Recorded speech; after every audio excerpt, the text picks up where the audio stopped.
할렐루야. 오늘은 가스펠 프로젝트 구약 4권 네 번째 시간입니다. 생명의 면류관과 맞바꾼 예수님의 왕관이라는 주제로 사무엘상 23장 15절에서 18절의 말씀을 함께 나누려고 합니다. 오늘 말씀 속에서 우리가 발견하고자 하는 핵심은 바로 우리의 진정한 친구 되신 예수 그리스도입니다. 과연 예수님께서 우리에게 생명의 면류관을 씌워주시기 위해 예수님께서 포기하신 그 왕관이 어떤 의미가 있는지 오늘 말씀을 통해서 우리가 함께 나눠보길 원합니다. 사랑하는 여러분, 여러분에게는 진정한 친구가 있습니까? 내가 어려울 때, 내가 정말 필요로 할 때 나에게 한 걸음에 달려와 줄 수 있는 진정한 친구가 여러분에게 몇 명이나 있는지 생각해 보시길 바랍니다. 우리가 이런 질문을 받으면 머릿속에 떠오르는 친구가 몇 명 없을 것입니다.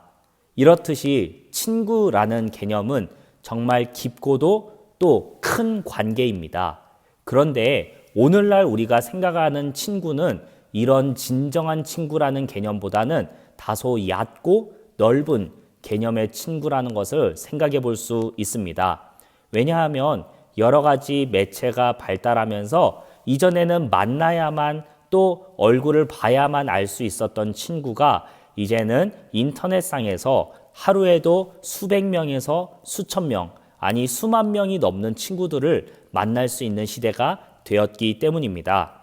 하지만 여러분, 우리의 메신저에, 우리의 SNS에 이렇게 많은 친구들이 등록되어 있다 하더라도 이 중에서 우리의 진정한 친구, 과연 우리가 위험할 때, 우리가 필요로 할 때 한 걸음에 달려와 줄 수 있는 진정한 친구는 몇 명이나 될까요? 오늘 우리는 말씀을 통해서 성경 속에서 등장하는 진정한 친구인 요나단과 다윗의 이야기를 살펴보려고 합니다. 여러분, 우리가 지난 시간에 살펴보았듯이 다윗이라는 사람은 골리앗과의 전쟁에서 승리하면서 이스라엘과 또 하나님의 영광을 위해 목숨까지 바칠 수 있는 진정한 왕의 제목이라는 것을 살펴보았습니다. 그리고 이전의 말씀에서 우리는 다윗이 사울을 이어서 이스라엘의 다음 왕으로 하나님께서 선택한 사람이라는 것을 우리가 알게 되었습니다. 그렇다면 요나단은 누구일까요?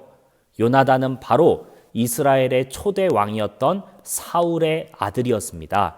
그렇다면 요나단은 사울을 이어서 이스라엘의 왕이 될 1순위의 사람이었습니다. 그렇다면 우리는 다윗과 요나단의 관계가 결코 친해질 수 없는 관계라는 것을 알 수 있습니다. 그런데 어떻게 요나단과 다윗이 이렇게 친밀한 친구가 되었을까요? 그것은 바로 다윗이 골리앗과의 전쟁에서 승리한 뒤에 요나단이 다윗을 만나서 자신의 겉옷과 자신의 무기를 주면서 서로 친한 친구가 되었기 때문입니다. 이렇게 요나단은 다윗이 자신의 친한 친구라는 것을 받아들였지만 요나단의 아버지였던 사울은 다윗을 미워했습니다. 다윗이 골리앗과의 전쟁에서 승리하고 돌아온 뒤에 이스라엘 사람들은 다윗에게 이런 노래를 불러주었습니다. 사울이 죽인 사람은 천천히요, 다윗이 죽인 사람은 만만이로다. 이런 노래를 만들어서 부르니 사울 왕이 다윗을 미워하지 않을 수가 없었을 것입니다. 이렇게 다윗을 미워하던 사울은 어느 날 악령에 씌어서 다윗에게 창을 던졌습니다. 자신을 위해 수금을 타는 다윗에게 창을 던졌지만 다윗은 하나님께서 보호하시고 있었기 때문에 죽지 않았습니다. 이렇게 어떻게 해도 다윗을 죽일 수 없자 사울은 어느 날 이런 계략을 냈습니다. 자신의 딸이었던 미갈을 다윗에게 아내로 주어서 다윗을 사위로 맞이하는 것입니다. 그리고 다윗을 전쟁에 앞서 보내어 죽이려는 계획을 세웠습니다. 그런데 이런 계획을 세우고 실행해도 절대로 사울은 다윗을 죽일 수 없었습니다. 결국 어떻게 해도 다윗을 죽일 수 없자 사울은 자신의 미워하는 마음이 폭발했습니다. 그래서 모든 신하들과 자신의 아들 요나단까지 불러서 이제 다윗을 만나면 죽이라는 명령까지 내렸습니다. 요나단은 사울의 명령을 받아들고 다윗에게 가서 우리 아버지가 너를 죽이려 하니 도망가라고 얘기했습니다. 다윗이 이렇게 사울을 피해 도망가는 것은 사무엘상 21장에서부터 30장까지 사울 왕이 죽기 직전까지 도망갔다라는 얘기가 나옵니다. 그리고 다윗은 가장 파릇파릇한 20대 전체를 도망 다니는 데 사용했으며 이스라엘뿐만 아니라 외국에까지 15개 지역 이상에 넘는 곳으로 도망 다녀야만 했습니다. 그러던 어느 날 다윗이 외국에서 자신의 몸을 숨기고 있다가 시글락이라는 곳에 이르게 되었습니다. 그런데 그 시글락이라는 지역이 이방인들의 손에 공격을 받고 있어서 다윗은 하나님께 물었습니다. 하나님, 유다의 한 도시인 이 시글락을 위해서 내가 나가서 싸울까요? 라고 하나님께 물었을 때 하나님은 그렇게 하라고 말씀하셨습니다. 그래서 다윗은 비록 쫓기는 신분이었지만 자신의 나라인 이스라엘의 도시 시글락을 구하기 위해서 열심히 싸웠습니다. 그렇게 다윗은 좋은 마음을 갖고 시글락을 구했는데 시글락에 있는 한 사람이 글쎄 다윗을 사울에게 고발한 것입니다. 그래서 사울은 다윗이 있는 곳을 알게 되었고 많은 병사를 이끌고 다윗을 잡으러 왔습니다. 이제 다윗은 더 이상 도망칠 데가 없었습니다. 결국 다윗이 도망갔던 곳은 십광야라는 광야로 도망갔습니다. 허허 벌판에 생명이 없는 이 광야로 도망간 다윗은 자신의 몸을 숨길 만한 수풀을 찾아서 그 수풀 사이에 숨어 있었습니다. 여러분, 허허 벌판에서 수풀이 얼마나 많이 있었을까요? 아마 듬성듬성 나 있었을 것입니다.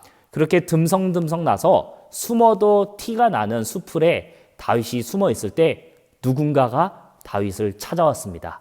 과연 어떤 일이 일어났는지 오늘 본문 말씀을 함께 소리내어 읽어보겠습니다. 다윗이 사울이 자기의 생명을 빼앗으려고 나온 것을 보았으므로 그가 십광야 수풀에 있었더니 사울의 아들 요나단이 일어나 수풀에 들어가서 다윗에게 이르러 그에게 하나님을 힘있게 의지하게 하였는데 곧 요나단이 그에게 이르기를 두려워하지 말라. 내 아버지 사울의 손이 내게 미치지 못할 것이요 너는 이스라엘 왕이 되고 나는 내 다음이 될 것을 내 아버지 사울도 안다 하니라. 두 사람이 여호와 앞에서 언약하고 다윗은 수풀에 머물고 요나단은 자기 집으로 돌아가니라. 아멘.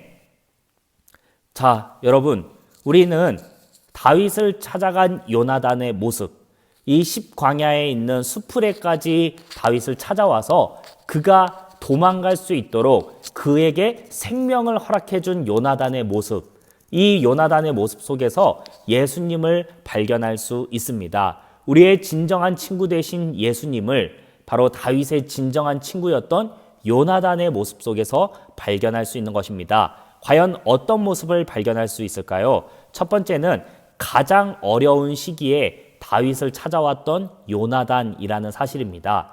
사랑하는 여러분, 요나단은 다윗이 왕이었을 때, 다윗이 부귀와 영화를 누리며 살아갈 때 그에게 찾아가서 친구가 되어준 것이 아니라 가장 어려울 때 그에게 찾아와서 친구가 되어주었습니다. 마찬가지로 예수님도 우리가 가장 어려울 때, 우리가 죄인이었을 때에 우리를 위해 이 땅에 오셔서 우리를 위해 죽어주셨습니다. 이렇게 예수님께서 우리가 죄인 되었을 때에 죽어주심으로 우리를 얼마나 사랑하시는지를 확증해 주셨습니다. 두 번째로 요나단은 먼 거리를 찾아서 다윗을 구하러 왔습니다. 어떤 성경학자들은 요나단이 다윗을 구하기 위해 왔던 이 거리가 48km 정도가 된다고 합니다. 여러분, 이 시절엔 차도 없고 기차도 없는 시대였는데 48km나 되는 먼 거리를 달려와서 자신의 친구인 다윗을 구원해 주려고 했던 이 요나단의 마음이 얼마나 좋은지 모릅니다. 그런데 이 48km보다 더 먼 곳을 우리를 위해 달려오신 분이 계십니다. 바로 예수 그리스도입니다. 예수님께서는 저 빛나고 높은 하늘 아버지 옆자리에서 우리를 위해 이 땅에 오신 정말 먼 거리를 달려오신 분이십니다. 우리를 위해 이 먼 곳에 오실 수 있는 분, 바로 우리의 진정한 친구이신 예수 그리스도입니다. 세 번째로 요나단은 자신의 왕관을 내려놓고 다윗을 살리기 위해 찾아왔습니다.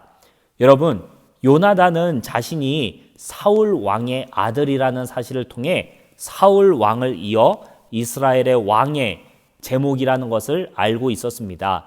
그럼에도 불구하고 자신의 왕위보다도 다윗을 더 생각하며 하나님께서 말씀하신 대로 내가 아니라 당신 다윗이 이스라엘의 2대 왕이 될 것이라고 얘기했습니다. 이렇게 요나단은 자신의 왕관을 내려놓고 다윗을 찾아와서 생명을 전해 주었는데요. 예수님은 하나님 옆자리에 앉아 계시는 그 하나님의 아들이라는 왕관을 내려놓고 이 땅에 오셔서 우리를 위해 죽으셨습니다. 예수님께서 우리를 위해 죽으심으로, 예수님께서 머리에 가시 면류관을 쓰심으로 우리의 머리에는 생명의 면류관이 쓰여지게 되었습니다. 사랑하는 여러분, 이처럼 요나단은 자신의 친구였던 다윗을 위해 목숨까지 바칠 수 있는 친구였습니다. 요나단이 다윗을 구하기 위해 또 아버지 사울에게 다윗을 구해달라고 얘기하는 과정 중에 사울이 자신의 아들이었던 요나단까지도 죽이려 한다는 말씀이 성경에 등장하고 있습니다. 여러분, 요나단은 진정한 친구인 다윗을 위해 자신의 목숨까지 바칠 마음이 준비되어 있었습니다. 마찬가지로 예수님은 우리를 위해 목숨을 바치기 위해 이 땅에 오셨습니다. 그래서 예수님이라는 이름 속에는 자신의 백성들을 그들의 죄에서 구원할 자이시다 라는 의미가 담겨 있다고 마태복음 1장 21절은 설명하고 있습니다. 사랑하는 여러분, 이렇게 요나단과 다윗의 우정 이야기는 단지 성경 속에서 친밀한 우정이 어떤 것인지만을 얘기할 뿐만 아니라 요나단의 모습 속에서 바로 우리의 진정한 친구 되신 예수님의 모습을 발견하게 합니다. 여러분, 이렇게 진정한 친구란 가장 어려울 때 날 찾아와 주며 먼 거리라도 한 걸음에 달려와 줄 수 있으며 자신의 유익과 만족을 내려놓고 우리의 유익과 만족을 위해 희생할 수 있는 사람이며 그 희생은 우리의 목숨을 위해 자신의 목숨까지 바칠 수 있는 사랑을 가진 사람이라는 것을 우리가 살펴보았습니다. 이러한 진정한 친구의 의미를 살펴볼 때 과연 여러분에게 진정한 친구는 몇 명이나 될까요? 사랑하는 여러분, 우리는 오늘 요나단의 모습 속에서 진정한 친구 되어주신 예수 그리스도의 모습을 발견할 수 있습니다. 예수님께서 우리의 진정한 친구가 되어주시기 위해 어떤 일을 하셨는지를 요나단과 다윗의 이야기를 통해서 함께 살펴보았던 것처럼 이제 예수님의 사랑을 내 마음속에 품고 내가 예수님을 어떻게 더 사랑할 수 있는지를 함께 고민해 보길 원합니다. 그리고 더 나아가서 예수님의 사랑을 받은 내가 그 사랑을 가지고 예수님처럼 다른 친구들을 더 사랑해 주기 위해 어떻게 할 수 있는지도 우리가 함께 고민해 보면 좋을 것 같습니다. 사랑하는 여러분, 나를 위해 자신의 목숨까지 내어주실 만큼 우리를 사랑하신 예수님의 사랑이 여러분의 마음에 가득하길 소망하며 예수님께서 주시는 사랑과 힘으로 승리하는 일주일 되시길 간절히 소망합니다. 감사합니다.